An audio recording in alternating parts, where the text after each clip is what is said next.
New tonight at 5. In a little less than 2 hours, the Delaware City Council is discussing a plan that could cost you more money on your taxes next year. 10 TV's Colin Dorsey is looking into why the city is considering this move. Like a lot of communities, Delaware also had a levy fail on the November ballot. Tonight, the City Council is talking about a way to make up for the money that was lost from that levy. And it means taking away a tax credit for a certain group of people. Delaware has been growing for years, almost doubling in size since 2000. But also growing is a backlog of street and infrastructure repairs, all costing money. November's levy would have generated $7.6 million per year through a tax increase to address this and support other city services like EMS and fire.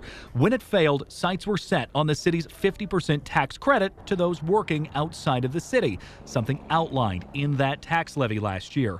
For example, at Delaware's current tax rate, a Delaware resident making $75,000 at a job in Columbus pays about $694 to Delaware thanks to that tax credit.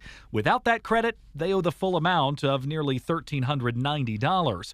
80% of the population leaves the city for work, including Megan Sinelli, a VA nurse. What would that mean to you that you have to pay extra on your tax bill? Well, I don't think that's right because we're going to get hit doubly. It's been a hot topic at recent council meetings, too. And if you don't listen to the people of this city, they will find someone else to reflect their voice and their concerns. We didn't want the levy to fail, we wanted the levy to pass, but this is an alternative to plug about a $1.7 million hole in our capital improvement budget. Councilmember Lindsey Griffith sent me this statement today, which read in part, "I do not support repealing the tax credit, but I do support major policy shifts to increase and diversify Delaware's tax base for the benefit of our citizens."